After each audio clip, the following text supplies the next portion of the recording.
Hello very good afternoon to all of you. स्वागत है आप सभी का वेदांत इंस्टीट्यूट में और इस सेशन पर जहां पर हम लेकर आए हैं आप सभी के लिए सीजी पीएससी पर बेस्ड जो एमसीक्यू है वो इंडियन जीएस और मैथ्स के लिए फिलहाल आज की जो क्लास होने वाली है वहां पर हम इंडियन जीएस का एमसीक्यू देखने वाले हैं, जहां पर दो सब्जेक्ट पर हम डील करेंगे। एक है इंडियन इकोनॉमी और दूसरा है आपका इंडियन पॉलिटी। तो इन दोनों के सवाल आपके सामने हाजिर होंगे।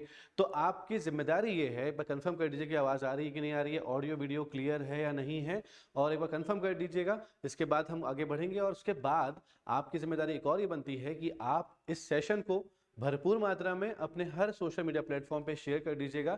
चाहे वो व्हाट्सएप के थ्रू आप शेयर करना चाहें स्टेटस में, या इंस्टाग्राम में, या फेसबुक में, जहां भी आप अवेलेबल हैं, जहां भी लगता है कि आप इन्फ्लुएंस कर सकते हैं लोगों को, तो वहां पर सेशन को शेयर कर दीजिएगा।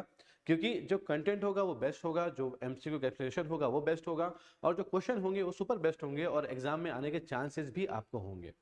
ठीक है, तो आई होप सब बढ़िया होंगे। रिवीजन जो है वो अपने चरम पे चल रहा होगा। आप कुछ ना कुछ तो उम्मीद है कि इस बार आपको एक पोस्ट मिल जाएगी, और कहीं ना कहीं अगर कुछ रुकावट आ रही है तो प्लीज़ आप हमसे कांटेक्ट कर सकते हैं। हम कुछ भी चीज़ों पे अगर अड़चन आ रही है तो आप हमसे बिल्कुल कांटेक्ट कीजिएगा, हम आपकी उस समस्या का समाधान करने का पूरा प्रयास करेंगे। ठीक है, चलिए आगे बढ़ते हैं। और एक छोटी सी इन्फॉर्मेशन जो मैं यूजुअली आप लोगों के साथ लास्ट टाइम भी शेयर किया था वो इस बार भी कर रहा हूँ। यहाँ पर एक लाइन आपको नज़र आ रही होगी जो थोड़ा सा डिस्टर्बेंस आ रहा होगा, वो ठीक कर देंगे। वो ये है कि जितने भी लोग कुछ बेहतर करना चाहते हैं, तैयारी करना चाहते हैं, लेकिन आर्थिक संकट जो है वो उनके परिवार में थोड़ा हावी हो जाता है अनफॉर्चुनेटली, तो वो शायद अपने ख्वाब को ख्वाब तक ही सीमित रख देते हैं। लेकिन आपके पास एक मौका है कि आप तो सक्षम होंगे, लेकिन आपके आसपास ऐसे लोग होंगे जो इस तरह के डिजर्व करते हैं कि उनको शिक्षा मिल जाए और हम कुछ नहीं कर पा रहे। तो ये सोचिएगा कि हम उनके लिए क्या कर सकते हैं। तो आप उनके लिए ये कर सकते हैं कि आप अपने नाम से बोलिएगा कि हमारे इंस्टीट्यूट में हम आप सभी के लिए सीजी व्यापम और एसएससी के लिए फ्री में क्लासेस लेकर आ रहे हैं, जिस पर जो भी पेड क्लासेस होती है सेम वैसे ही क्लासेस हूबहू उनको दी जाएगी, फ्री ऑफ कॉस्ट दी जाएगी। कोई हिडन चार्ज नहीं रहेंगे, पीडीएफ मिलेगी, क्लास नोट्स रहेंगे, डिजिटल क्लासरूम रहेगी, और आपको एक अच्छा इंफ्रास्ट्रक्चर मिलेगा, अच्छा एम्बियंस मिलेगा, अच्छा माहौल मिलेगा।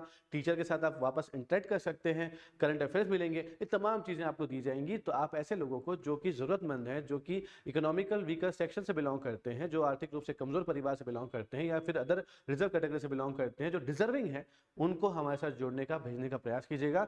अच्छा काम करने का नाम सिला अच्छा मिलता है। ठीक है, अच्छे काम करोगे तो उसका जो आपको रिटर्न बैक मिलता है ना ऊपर वाले की तरफ से, कर्मा जो होता है वो बहुत स्ट्रांगली आपके साथ आता है। एग्जाम का टाइम है, अच्छे काम करो, पुण्य मिलते रहेगा। ठीक है, बहुत एग्जाम में हेल्पफुल हो जाता है। चलिए बिना किसी विलंब के अब अपन अपने क्वेश्चन पे आते हैं और अपना क्वेश्चन पढ़ना शुरू करते हैं। तो सबसे पहला सवाल आप सभी के लिए है। मैं थोड़ा सा इसको ठीक करने की कोशिश करता हूँ, अभी ठीक होगा है ना। चलिए, तो क्वेश्चन में क्या लिखा हुआ है भाई। पहला सवाल ये है कि इफ आरबीआई, ये क्वेश्चन जो है किसका बेस्ड है सर, तो क्वेश्चन जो है ये आपका इंडियन इकोनॉमी पर बेस्ड है। तो पहला क्वेश्चन जो आपके सामने हाजिर है वो ये है कि if RBI reserve bank of India reduces the cash reserve ratio, what will happen to the credit creation? There will be no impact, it will decrease, it will increase, none of the above। यदि RBI नगद आरक्षित अनुपात कम कर देता है तो credit निर्माण का क्या होगा? कोई प्रभाव नहीं पड़ेगा, इसमें कमी आएगी, इसमें वृद्धि होगी, या उपरोक्त में से कोई भी नहीं। आप सब अपना जो कमेंट है, जो ऑप्शन है, उसको कमेंट सेक्शन पे कमेंट कर दीजिएगा।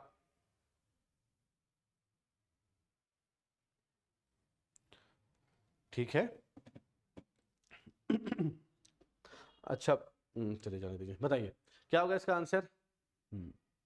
तो क्योंकि ना हम थोड़ा सा क्या कर रहे हैं अभी कि क्वेश्चन को ना एज इट इज़ लेके चलते हैं, और मैं आपको एक्सप्लेन भी करता हूँ, आपको आंसर बताता हूँ, और जल्दी जल्दी करते हैं। मैं ज़्यादा कमेंट पे ध्यान नहीं दूंगा ताकि चीज़ें ऐसी हो जाए, क्योंकि ये वीडियो को हम क्या कर रहे हैं, क्योंकि हम लोग को कुछ और भी एक मीटिंग वगैरह में अटेंड करना है। तो अभी ये जो वीडियो है ये आपका रिकॉर्डेड फॉर्म पे है, जो मैंने अभी 1 घंटे में रिकॉर्ड किया हुआ है, क्योंकि मैं समय पर उस समय नहीं पहुँच पाता, तो 1 घंटे रिकॉर्ड किया हुआ है, और आपको सारी चीज़ें यहाँ पर मिल जाएंगी। और कोई अगर डाउट आपको लगता है कि जो एक्सप्लेन करना चाहिए था, मैं आपको वो भी एक्सप्लेन कर दूंगा। चलिए समझने की कोशिश करते हैं कि भाई जो CRR है, कैश रिजर्व रेशो है, नकद आरक्षित अनुपात CRR होता है। तो सबसे पहले ना आप कमेंट सेक्शन में कमेंट करके बताना कि सर अभी का जो CRR है, कैश रिजर्व रेशो है, वो कितना होता है। फॉर एग्जाम्पल मैं आपको इस आसान शब्दों में समझाता हूं, एक राउंड फिगर लेके समझाता हूं। अगर बैंक के पास 100 रुपए डिपॉजिट होते हैं, सॉरी 100 रुपए डिपॉजिट कर दिया, तो एक हिस्सा, एक्चुअली दो हिस्से जो रहते हैं, इसको बोलते हैं CRR, इसको बोलते हैं SLR। CRR मतलब भैया अगर तुम्हारे पास कैश में 100 रुपए आए ना, तो और बैंक के पास तो कैश ही आएगा, तो वो 100 रुपए में से तुम एक हिस्सा, ये 4% मान लो, कितना हो जाएगा CRR? 4 रुपए तुम्हें उस पैसे को उठा के क्या करना है, रख देना है किनारे पे, और बाकी एक हिस्सा जो रहेगा, मान लीजिए 15-20%, 20% जो भी ऐसा रहेगा। तो आपका क्वेश्चन ये भी है, बताइए कमेंट सेक्शन में कि CRR और SLR फिलहाल RBI द्वारा कितना निर्धारित किया गया है। ठीक है, SLR जो होता है वो बॉन्ड के रूप में या किसी अन्य चीजों के रूप में यहाँ पर एक पर्टिकुलर रेशो उस कॉस्ट का सेव करते हैं। तो गवर्नमेंट के पास, बैंक के पास मान लो इसको 20% मैंने मान लिया, ठीक है, गवर्नमेंट के पास मात्र 70% यानी कि 70 रुपए रहते हैं, सॉरी 24 हो गया ना, तो 76 रुपीज रहेंगे, 76% रहेंगे जो वो अपने बिजनेस पे काम करे, वो किसी को उधार लोन दे दे या कुछ और चीज कर ले, कुछ बॉन्ड परचेस कर ले, तो वो 76 बचते हैं, बाकी सब सेफर साइड अपने पास रखे रहने पड़ते हैं। ठीक है, अगर आरबीआई ने क्या कर दिया, इस कैश रिजर्व रेशियो को रिड्यूस कर दिया, भाई 4% नहीं, अब हम क्या कर रहे हैं, रिड्यूस करके 2% कर देते हैं। कितना क्या कर दिया, रिड्यूस 2% कर दिया, 2% किया, ये 20% था, कितना हो गया 22, बैंक के पास कितना बचा, तो बैंक के पास बचा 78%। पहले जिस बैंक के पास 100 रुपए में से 76 रुपए बच रहा था, उसी बैंक के पास CRR को कम करने से कम पैसा जमा करके रखो, बाकी खर्च कर सकते हो, तो ज्यादा पैसा बैंक के पास हो गया कैश के रूप में खर्च करने के लिए। तो हुआ क्या, what will happen to credit creation, credit मतलब आपका जो क्रिएशन होगा, जो क्रेडिट का निर्माण होगा पैसों को देने के लिए, कि आप लोन दे सकते हैं, उधार दे सकते हैं, वो कितना होगा सर, वो ज्यादा हो गया ना आपके पास में, आपके पास जमा पैसे कम रखोगे तो खर्च करने के लिए पैसे ज्यादा बचेंगे, तो क्रेडिट क्रिएशन क्या हो जाएगा, ज्यादा हो जाएगा। क्या आंसर आएगा, इट विल इंक्रीज, इसमें वृद्धि होगी, इसमें वृद्धि होगी।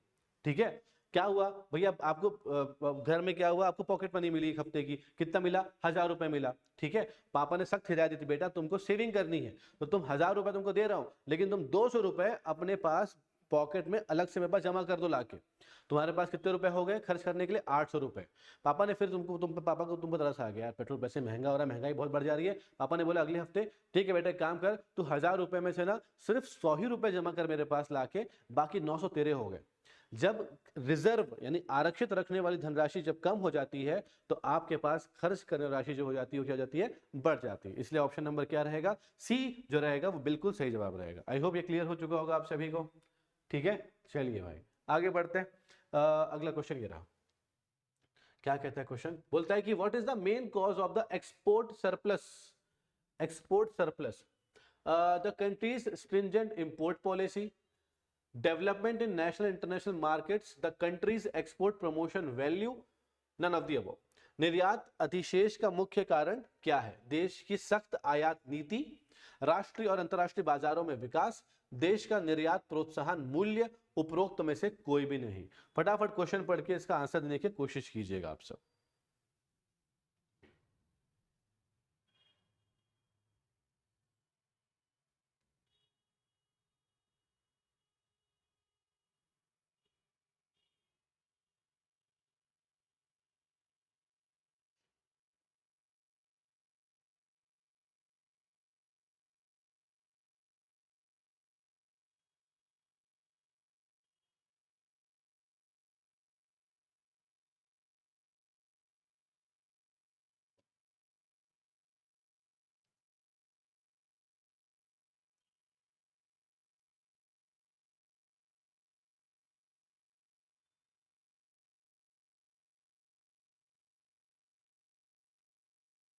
Main cause of export surplus यानी कि निर्यात अधिशेष, निर्यात अधिशेष। तो जाहिर सी बात है कि अभी जो है वो हम क्या, इंपोर्ट सरप्लस है, हमारे यहाँ प्रोडक्शन थोड़े कम होते हैं as compare to other countries, इसलिए हमारे यहाँ पर इंपोर्ट ज्यादा होता है, एक्सपोर्ट जो है वो कम हो जाता है। ठीक है, तो यहाँ का रीजन क्या हो जाएगा कि भैया अगर देश की सख्त आयात नीति होगी, सख्त आयात नीति से आयात में कमी आएगी। ठीक है, आयात ही कम होगा ना, नीति बहुत खतरनाक हो गई भैया, अगर तुम्हें इस देश में कुछ बेचना है, हमारे देश में कुछ बेचना है, तो तुम्हें इतना टैक्स, इतना कस्टम ड्यूटी पे करना पड़ेगा। तो जाहिर सी बात है ना कि कोई बोलेगा रहने दे यार, छोटा कहाँ एक्सपोर्ट करना है, तो ऐसे वक्त में इंपोर्ट हमारे यहाँ पे क्या हो जाएगा, कम हो जाएगा।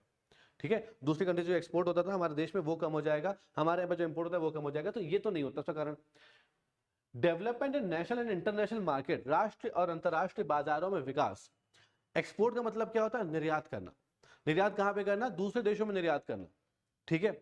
और वो देश में क्या करते हैं, कहीं और निर्यात करते हैं, तो एक्सपोर्ट जो बढ़ेगा, सरप्लस कब होगा, जब इन राष्ट्रीय स्तर पर और अंतरराष्ट्रीय मार्केट में क्या हो जाएगा, उसका विकास हो जाएगा।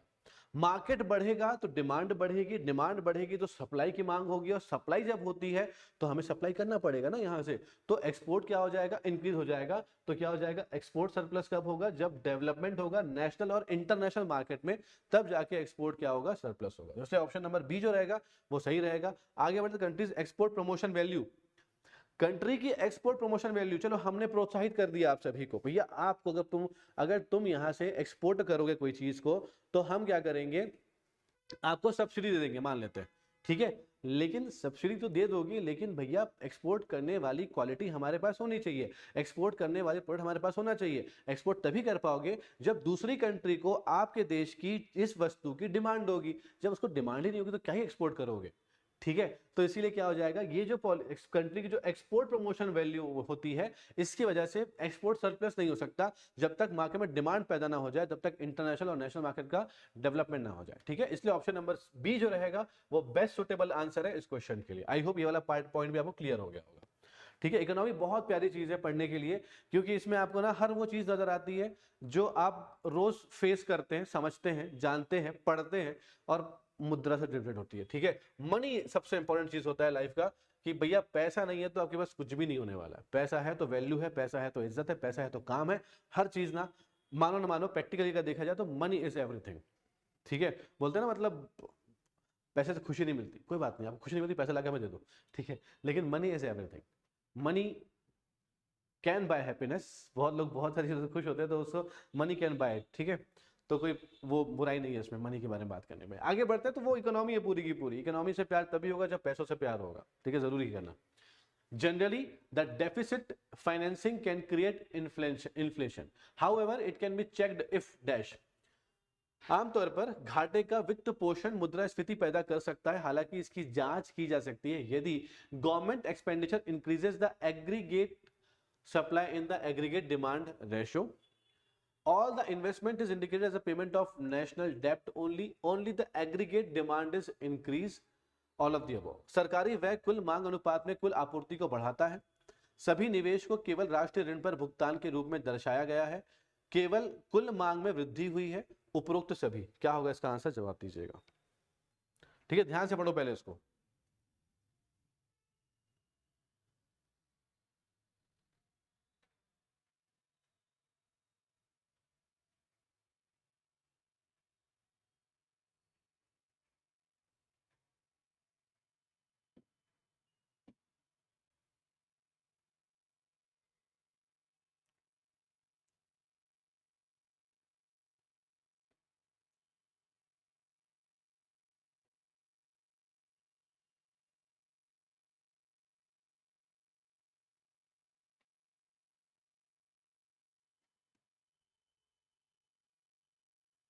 बताइएगा इसका आंसर, बहुत ध्यान से पढ़ना, बहुत प्यार से पढ़ना, अच्छा चीज है ये।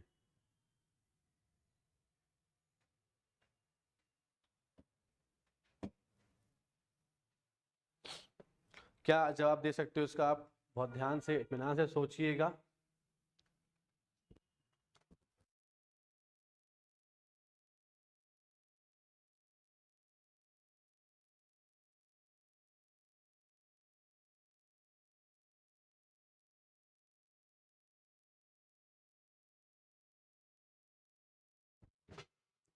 चलिए, तो इसका जो आंसर देने की कोशिश करते हैं हम, क्या होगा कि पहले बोला भैया डेफिसिट फाइनेंसिंग क्या होती है, सबसे कैन क्रिएट इन्फ्लेशन, मुद्रास्फीति क्या होती है, और घाटे का वित्त पोषण क्या होता है, ये दोनों चीज समझना हमारे लिए इक्वली इंपॉर्टेंट। पहले तो सवाल समझे, तब तो हम जवाब तक पहुंच पाएंगे।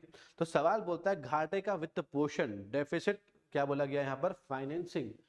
डेफिसिट मतलब क्या हो गया, कमी हो गई, ठीक है, फाइनेंस करना है। अब एग्जाम्पल के तौर पे हमने तो एग्जाम्पल दिया था कि पापा ने क्या किया, भैया 1000 रुपए मुझे दे दिए, तेरी पॉकेट मनी जायज कर, ठीक है। तो 1000 रुपए जब दिए ना पापा ने, अब क्या हुआ, पेट्रोल महंगा हो गया। अब पेट्रोल महंगा नहीं हुआ, अभी देखो क्या हुआ अभी यहाँ पर तुम्हारे सामने, कि भैया ट्रक ड्राइवर ने क्या किया, हड़ताल। और भयंकर शान ट्रक ड्राइवर ना, रात भर पार्टी वार्टी करेंगे 31 दिसंबर को, और 1 तारीख को बोले अब से हड़ताल चालू हो गई, भाई हम नहीं आने वाले। अब 1 जनवरी को सब जब पार्टी से उठेंगे, सबका हैंगओवर उतरा होगा, उसके बाद गए होंगे, मालूम चला यार पेट्रोल, अब कोई न्यूज़ तो पढ़ता नहीं होगा ना, 31 को कौन न्यूज़ पढ़ता है, गए होंगे पेट्रोल पंप बंद है, पेट्रोल नहीं मिल रहा है। अब हमारा एक व्यक्ति बगल में, ठीक है, वो क्या किया, शाना व्यक्ति, उसने क्या किया, दुकान वाला था, ऑटो वाला, पंचर वाला, हवा भरता था, पेट्रोल पंप मालूम, उसने अखबार पढ़ लिया, रात को होश में था, उसने पेपर पढ़ लिया कि कल से हड़ताल चालू होने वाली है, दिमाग फट से क्लिक किया, क्या किया, आपदा में अफसर किसको बोलते हैं, इसी को बोलते हैं, कैसे बना लिया आपदा में अफसर, कल तो पेट्रोल मिलेगा नहीं, और मिलेगा तो भयंकर भीड़ रहेगी, क्योंकि हम तो भारतीय लोग हैं ना, हमको मालूम चल जाए रात में 12 बजे के बाद पेट्रोल की कीमत 50 पैसा बढ़ने वाली है, हम रात में 3 घंटे लाइन में खड़े हो जाएंगे, क्या करने के लिए, पेट्रोल भराने के लिए। कितना भराएंगे, 20 लीटर पेट्रोल भराएंगे, कितना पैसा बचा लिया, 10 रुपये बचा लिया, क्या उखाड़ लिया भैया उससे, कुछ नहीं उखाड़ा सर, ठीक है, बस वही वाली कहानी है। इसने समझ गया कि कल से पेट्रोल नहीं मिलने वाला है, ये गया टैंक बड़ा बड़ा वो लेके, कंटेनर लेके, और गया पेट्रोल भर भर के लेकर आ गया, 5 लीटर सब भर के ले, ऐसे करते करते 10 डब्बे लेकर आ गया, कितने हो गए, 10 लीटर उसके पास हो गए, ठीक है, 10 डब्बे हो गए, मतलब 50 लीटर पेट्रोल भरा के रख लिया। अब जब पेट्रोल नहीं मिलेगा, और हम लोग बहुत बेचैन लोग हैं ना, हमारे पास तो पेशेंस होता नहीं है, सब्र तो होता नहीं है, हमने क्या किया, हमने फटाफट देखा यार पेट्रोल में लाइन लंबी लगी हुई है, बाजू उसका शक्ल देखा, डब्बा रखा पेट्रोल का, कितने का दोगे, कितने रुपए लीटर है, 102 रुपए लीटर है, तुम कितना दोगे, 120 दूंगा।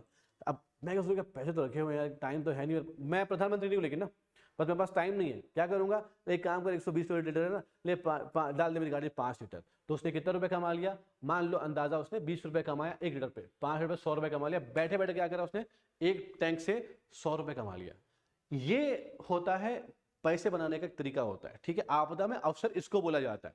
अब वो जो मैं था ना, मेरे को जो 1000 रुपए दिए गए थे, मैंने बोला यार 1000 रुपए, 500 रुपए, तो मैंने 500 रुपए जो मुझे पेट्रोल पे खर्चे करने थे, मैंने उस 500 रुपए की जगह 600 रुपए खर्चा कर दिया हड़बड़ी में, ठीक है, तो मेरे पास जो बजट था आगे का, जो और बचे पैसे खर्च करने थे, अब वो कम पड़ गए। अब मैं बोला पापा इस बार ना 100 रुपए एक्स्ट्रा खत्म हो गए, कहाँ पर, पेट्रोल में, तो एक काम करो मुझे 100 रुपए और चाहिए, ठीक है, क्या हो गया, मेरे बजट में कमी आ गई, मैंने जो अनुमान लगाया था उसमें कमी आ गई, वो क्या हो गया, डेफिसिट हो गई। अब उस डेफिसिट को फाइनेंस कौन करेगा, मेरे पापा करने वाले हैं ना, कैसे करेंगे, 100 रुपए और देंगे, तो इसको क्या बोलते हैं, डेफिसिट फाइनेंसिंग। इससे क्या हो गया, मेरे पास जो 1000 रुपए आते तो कितने आ गए इस बार, 1100 रुपए आ गए। उसी तरीके से गवर्नमेंट के पास जब पैसे कम हो जाते हैं ना, तो गवर्नमेंट क्या करती है, जब उसको इंटरेस्ट पे करना होता है, तो वो आरबीआई को बोलती है मुझे थोड़ा सा और पैसा चाहिए यार, थोड़ा और पैसा मांग के आती है। जब और पैसा मांगती है तो क्या होता है, उसी कमी को पूरा करने के लिए फंडिंग की जाती है आरबीआई के द्वारा, उसे क्या बोलते हैं, डेफिसिट फाइनेंसिंग। अब ज्यादा पैसा मार्केट में आएगा तो पैसे की वैल्यू क्या हो जाएगी, कम हो जाएगी, पैसा बहुत आ गया मार्केट में। अब मान लो कि मैं तुमसे रोज तुमको पढ़ा रहा हूँ, 24 घंटे पढ़ा रहा हूँ, तुम्हारी नजर मेरी वैल्यू क्या हो जाएगी, कम हो जाएगी, अरे यार तुम तो आम आदमी, हमसे रोज मिल लेते हैं, ठीक है, तो इनसे क्या करना, तो वैल्यू क्या होगी, कम हो गई, पैसा मार्केट में बहुत आ गया, पैसे की वैल्यू क्या होगी, कम हो गई, क्योंकि पैसा सबके पास आ रहा है, वैल्यू कम हो जा रही है। जब वैल्यू कम हो जा रही है, एग्जांपल समझो उसका, ठीक है, इस पेन की कीमत कितनी थी सर, 10 रुपए थी, एकदम सस्ती पेन थी, ठीक है, क्यों, क्योंकि ना इसको खरीदने वाले 4-5 लोग हैं सर, ABCD, इसके पास 12 रुपए हैं, इसके पास 9 रुपए हैं, इसके पास 10 रुपए हैं, इसके पास 11 रुपए। तो हर कोई चाहता है कि 10 रुपए की पेन लेना, लेकिन लेने की कीमत किसकी थी, इसको 8 मान लेते हैं, ठीक है, इसको 8 रुपए, 2 लोग ले सकते थे पेन। लेकिन जब पैसे ज्यादा आ गए मार्केट में, तो इसके पास भी कितने हो गए, इसके पास हो गए 19 रुपए, उसके बाद हो गए 22 रुपए, इसके पास हो गए 18 रुपए, इसके पास हो गए 15 रुपए। ये सब के सबके पास पैसे ज्यादा हो गए, और सबके पेन तो एक ही ना, डिमांड बढ़ गई है, सप्लाई नहीं बढ़ रही है, पेन तो एक ही है सर, पेन तो एक ही खरीदने वाला है। अब सबने बोला मुझे पेन खरीदना, मुझे पेन खरीदना, मुझे पेन, सब पेन खरीदने में सक्षम है, लेकिन पेन खरीद कोई नहीं पा रहा, क्यों, पेन तो एक ही है ना। इसलिए बोला यार सबके पास पैसे बहुत आ गए, काम करता हूँ मेरे पेन की कीमत बढ़ जा देता हूँ, कितनी हो गई, 15 रुपए, तो फिल्टर हो गया ना, बोला नहीं यार बहुत महंगा हो गया, नहीं ले पाऊंगा, नहीं यार नहीं ले पाऊंगा, अभी 2 बचे, इनमें से कोई एक पेन लेगा, तो वैल्यू बढ़ा दी गई। तो इससे क्या बोलते हैं, वस्तुओं की कीमत में क्या हो गई, वृद्धि हो गई, इसे हम क्या बोलते हैं, इन्फ्लेशन कहते हैं, इसे हम क्या कहते हैं, मुद्रास्फीति कहते हैं। ये क्वेश्चन समझ में आ गया कि deficit financing can create inflation, घाटे पर वित्त पोषण मुद्रास्फीति पैदा कर सकता है। आई बात समझ में। हालांकि इसकी जांच की जा सकती है कि वो इन्फ्लेशन या मुद्रास्फीति पैदा कर रहा है कि नहीं कर रहा है, यदि सरकारी व्यय कुल मांग अनुपात में कुल आपूर्ति को बढ़ाता है। मतलब जब डिमांड और सप्लाई, यानी कि द गवर्नमेंट एक्सपेंडिचर, खर्च जो है, it increase the aggregate supply in the aggregate demand ratio, जितनी डिमांड थी उतनी ही सप्लाई किया गया है, एक्सेस में नहीं आया है, तब मालूम चलेगा कि हाँ इन्फ्लेशन नहीं बढ़ेगा। तो ये पैरामीटर जरूरी है, बिल्कुल जरूरी है सर, पहला वाला पॉइंट बिल्कुल जरूरी हो जाएगा। All the investment is indicated as a payment on national डेप्ट ओनली, जितना भी निवेश किया गया उसे केवल राष्ट्रीय ऋण पर भुगतान के रूप में ही किया गया। क्या बोलना, हाँ बिल्कुल वैसे ही किया गया। Only the aggregate demand is increased, केवल मांग में वृद्धि हुई है, ठीक है। Only the aggregate demand is increase, मैंने क्या बोला, डिमांड बढ़ी है, सप्लाई नहीं बढ़ रही है। डिमांड बढ़ रही है मतलब पैसा ज्यादा आ गया मेरे पास, तो मेरी ख्वाहिशें बढ़ जा रही है, मेरी मांग बढ़ जा रही है, तो वो इन्फ्लेशन को बढ़ावा दर्शाता है। यानी कि तीनों पैरामीटर जरूरी है कैसे इसको चेक करने के लिए, इसलिए आपका आंसर क्या रहेगा, उपरोक्त सभी, यानी कि all of the above. I hope ये वाला पॉइंट क्लियर हो चुका होगा। एक क्वेश्चन पे हमने बहुत लंबा टाइम स्पेंड कर दिया, ठीक है।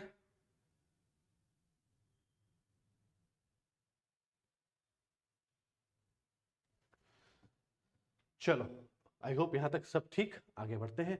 Which of the following defines the depreciation, depreciation निम्नलिखित में से कौन सा मूल्यह्रास को परिभाषित करता है, मूल्यह्रास को परिभाषित करता है, कौन करेगा। अब ये मूल्यह्रास क्या होता है इसको तुम मत देखो पीछे, सुनो मेरी बात, ठीक है। अभी क्या हुआ कि ना तुम अभी एकदम नए नए निकले, घोंसले के बाहर निकले हो, होता है मतलब जब नए नए बच्चे बाहर निकलते पढ़ने वढ़ने के लिए, पढ़ाई करेंगे, मतलब कॉलेज में दोस्त है, पार्टी है, ये है वो है, सब कुछ करेंगे। अब तुमने बोला कि यार मुझे ना पप्पा एक काम करना, सारे दोस्त मेरा एप्पल का आईफोन चला रहे हैं, मेरे को भी ना एप्पल का आईफोन चाहिए होता है, ठीक है। पापा ने समझाया देख मत इन्वेस्ट कर, फोकट में कहाँ पैसे से लगाओगे, वैल्यू नहीं होती ना उसकी फिर आगे। दो तरीके मेरे पास, पापा ने बोला तेरे पास मैं 1 लाख रुपए दे रहा हूँ, अब तेरी मर्जी तू जो करना कर ले करके। अब एक एक लड़का जो कि अभी जवानी फूट रही है उसके अंदर पे, वो क्या करेगा, वो बोलेगा ठीक है 1 लाख रुपए क्या करूंगा, फटाफट एक बड़ा वाला फोन खरीद लेता हूँ, ठीक है। फोन इज इंपॉर्टेंट, फोन खरीद लेगा, फोन ले लिया, कपड़े वपड़े ले लिया, ठीक है, वॉचेस ले लिया, और मस्त 90-95 हज़ार रुपये खर्चा कर दिया, 5 हज़ार बचेंगे तो फिर आज पार्टी उटी कर लेते हैं, ठीक है। पैसे हो गए खत्म। लेकिन कल को जब पैसे की जरूरत पड़ेगी और बोलेगा यार अब तो पैसे की नीड पड़ गई है, अब पापा पैसे दे नहीं रहे, 1 लाख रुपए दे चुके थे, तो उस 50 हज़ार रुपए के फोन को क्या करेगा, बेचते जाएगा। उसने क्या किया, फोन को खरीदा, 1 महीने चलाया, 2 महीने चलाया, 3 महीने चलाया, पैसे जरूरत पड़ गई तो क्या किया उसने, फोन बेचने गया। 50 हज़ार का फोन उसका जाएगा 20 हज़ार रुपए में, क्यों, सेकंड हैंड फोन है ना। और आप मजबूरी में बेच रहे हो, तो मजबूरी का फायदा तो पूरा समाज उठाता है आपके, तो वो फोन जो जाएगा 20-25 हज़ार में चला जाएगा। तो क्या हुआ, आपने कोई वस्तु खरीदी, उसको एक समय के बाद आपने क्या किया, बेचा, तो उस 5 महीने या 3 महीने के अंदर में आपने फोन का इस्तेमाल किया होगा, बहुत बार टैप किया होगा, नया फोन है तो उंगली बहुत करते हो आप उस पर, कैमरे में फोटो खींची होगी, बातें करी होगी, ईयरफोन लगाया होगा, ठीक है, आपने वीडियो बनाए होंगे, आपने अपलोड किए होंगे, आपने डाउनलोड किए होंगे, वायरस लेकर आ गए होंगे, बहुत कुछ तमकीन तमाशा किया होगा आपने, कवर लगाया होगा, 1-2 बार गिरा भी दिया होगा, कुछ ना कुछ तो हुआ होगा, तो मोबाइल में डेंट पड़े होंगे, मोबाइल का यूज हो गया होगा, तो उस यूज होने की वजह से उस मोबाइल के जो वैल्यू है वो क्या हो गई, डिक्रीज हो गई, ठीक है। तो उसकी जो प्राइस डिक्रीज हो रही, क्यों, क्योंकि उसमें जो उसका यूज किया गया था ना, तो उसकी क्वालिटी भी क्या हो गई, डिक्रीज हो गई। तो इसीलिए जब आप मोबाइल खरीदते हो, जब आप गाड़ी खरीदते हो, तो ये सब वैल्यू से ये सब चीजें क्या होती है, जब आप बेचने जाते हो तो इसकी वैल्यू क्या होती है, कम होती है, क्योंकि आपने उस प्राइस को क्या किया हुआ है, इस्तेमाल करा हुआ है, जिससे उसकी जो कैपेसिटी है, जिससे उसकी जो क्वालिटी है, जिससे उसकी जो वर्किंग है वो क्या होगी, कुछ हद तक रिड्यूस हो जाती है। तो उसी को हम क्या कहते हैं, डेप्रिसिएशन कहते हैं। लेकिन अगर वही 1 लाख रुपए तुम समझदारी के साथ में कहीं पे स्टॉक मार्केट पे, सूझबूझ से स्टॉक मार्केट पे या किसी एसआईपी पे या कहीं पर तुम इन्वेस्ट करते, तो तुमको जब 3 महीने के बाद में कोई जरूरत पड़ती, तो गारंटी है कि तुम्हारे 1 लाख बढ़कर 1,05,000 या 1,06,000 या 1,10,000, 1,01,000 होता, लेकिन वो 1 लाख रहता, प्लस कुछ और भी एक्स्ट्रा मिलता। तो ये होता है इन्वेस्टमेंट और ये होता है वेस्टेज ऑफ मनी, ठीक है। चलो, तो यहां पर क्या समझ में आ गया कि डेप्रिसिएशन यानी कि मूल्यह्रास को परिभाषित कैसे कर सकते हैं, तो क्या बोलोगे, destruction of the plant in a fire accident, नहीं रे भाई, अग्नि दुर्घटना पौधों, ये प्लांट है ना, ये प्लांट संयंत्र का नष्ट होना, तो ये तो एकदम गलत बात है, इसको तो कोई और छोड़ नहीं रहा, ठीक है। Loss of equipment over time due to wear and tear, टूट फूट के कारण समय के साथ उपकरणों की हानि, एग्जैक्टली समय के साथ में आपने गाड़ी खरीदी होगी, ठोका होगा, ठाका होगा, पेट्रोल भराया होगा, गाड़ी भगाया होगा, खराब ब्रेक मारा होगा, गियर चेंज किया होगा, सब चीजें आपके उपकरणों को क्या करती है, टूट फूट तो होती है, घसे की तो चीज है ना वहां पे, तो यही जो चीज होती है इसको हम क्या बोलते हैं, डेप्रिसिएशन कहते हैं, ठीक है। Closure of plant due to labour trouble, श्रमिकों की परेशानी के कारण श्रमिक बंद हो जाना, नहीं, ये कोई डेप्रिसिएशन नहीं होता। ठीक है। Closure of plant due to lockout, तालाबंदी कारण संयंत्र का बंद हो जाना, नहीं, ये नहीं होता। ये सामान के उपकरणों की कम जो घसावट होती है, टूट फूट होता है, उसको हम क्या कहते हैं, डेप्रिसिएशन कहते हैं। ठीक है। तो इतना वक्त हम एक टॉपिक पर, एक क्वेश्चन पर इसलिए बिता पा रहे हैं ताकि आप एक एक वर्ड को आसानी के साथ में, एग्जाम्पल के साथ में समझ लो, ताकि आपको जो इकोनॉमी है ना वो दिमाग में ठुसा जाए। भैया कुछ भी नहीं छूटेगा अपने से, इस पे ताबड़तोड़ बनाएंगे अपन इसको। ठीक है। चलिए, what option does the central government not include in the development expenditure?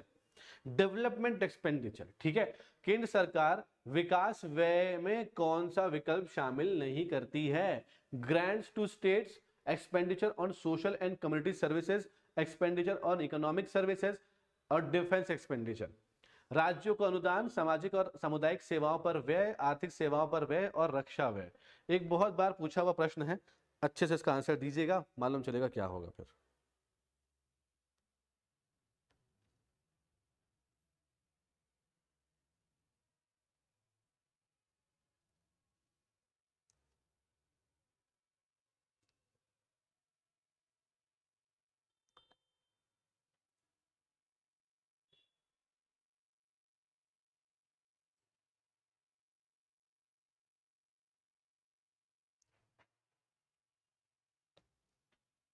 Development expenditure and non development expenditure क्या होगा, ये बताइए आप।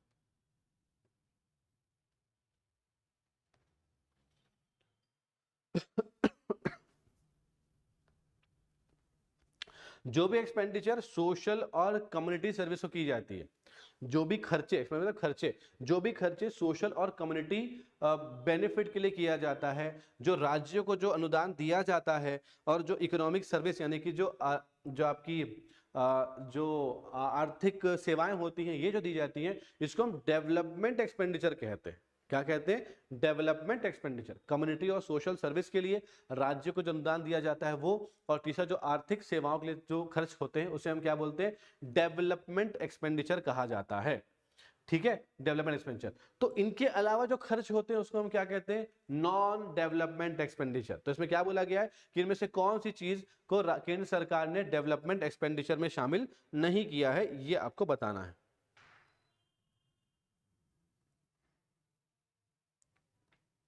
ठीक है। तो इसमें अंदर में क्या होता है कि गवर्नमेंट ने क्या किया, उधार लिया था किसी और देश से, जैसे कि हमने जापान से लोन लिया था, क्या करने के लिए? बुलेट ट्रेन चालू करने के लिए। अब जापान हमसे प्यार करता होगा, लेकिन जापान इतना प्यार नहीं करता कि आपको मुफ्त में पैसे दे देगा।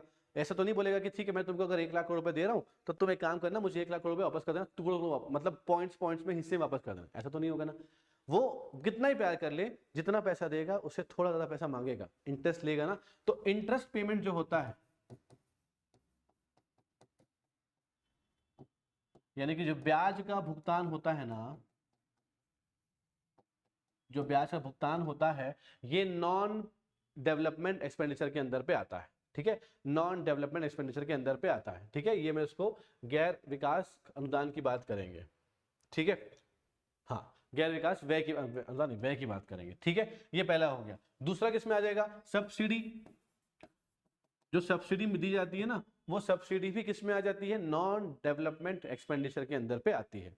सब्सिडी किस में आएगी? नॉन डेवलपमेंट एक्सपेंडिचर के अंदर में क्या आ जाएगी? आपकी सब्सिडी आ जाएगी। इसके अलावा तीसरा चीज क्या बचेगा भैया? तो बोलोगे डेब्ट सर्विसिंग, जो उधार लेते हो ना, डेब्ट सर्विस, ये भी किस में आएगा? नॉन प्लान में आ जाएगा, नॉन डेवलपमेंट एक्सपेंडिचर में आ जाएगा।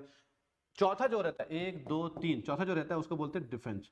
ये भी नॉन डेवलपमेंट एक्सपेंडिचर के अंदर पे आता है। तो कौन कौन सी चीजों को इसके अंदर पे डेवलपमेंट एक्सपेंडिचर में शामिल नहीं किया गया है?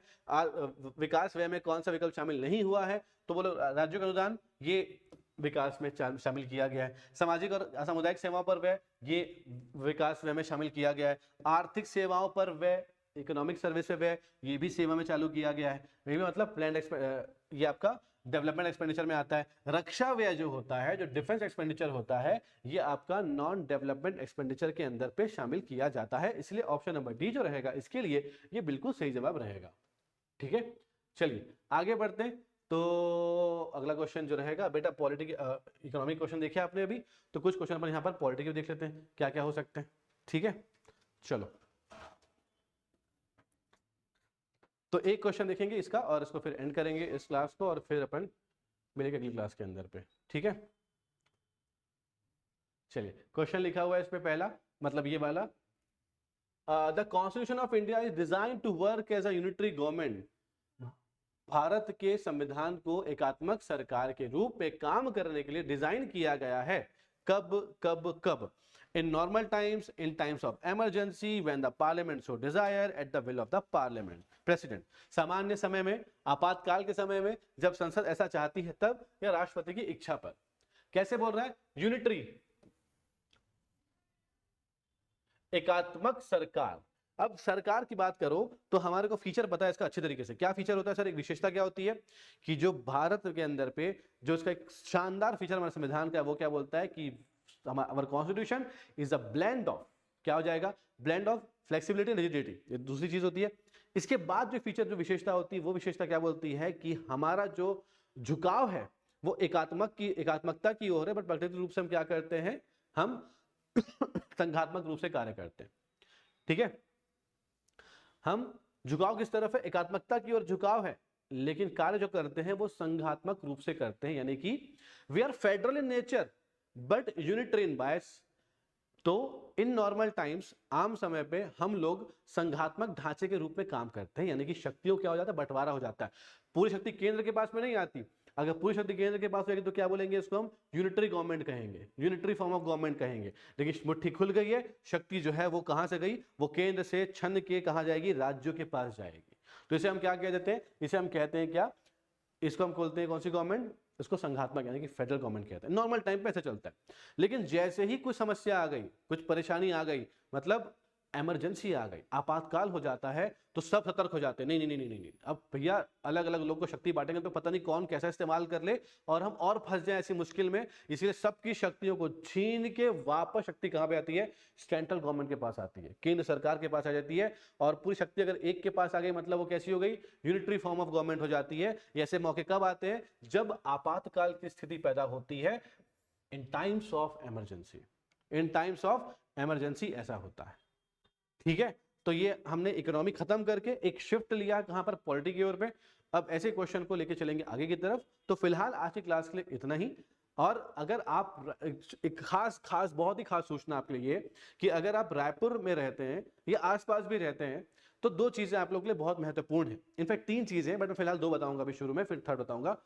कि अगर आप पीएससी, स्पेसिफिकली पीएससी की तैयारी कर रहे हैं, 11 फरवरी का एग्जाम देना चाहते हैं, तो समय निकालकर आप आइए रायपुर में हमारे इंस्टीट्यूट में, क्योंकि यहाँ पर हम लोगों ने फ्री ऑफ कॉस्ट में टेस्ट कंडक्ट करवाई है, जिसकी शुरुआत आज यानी कि 5 जनवरी से हुई है। लास्ट टेस्ट होगा 4 फरवरी को। हर और 2 दिन के अंदर पे टेस्ट होने वाले हैं।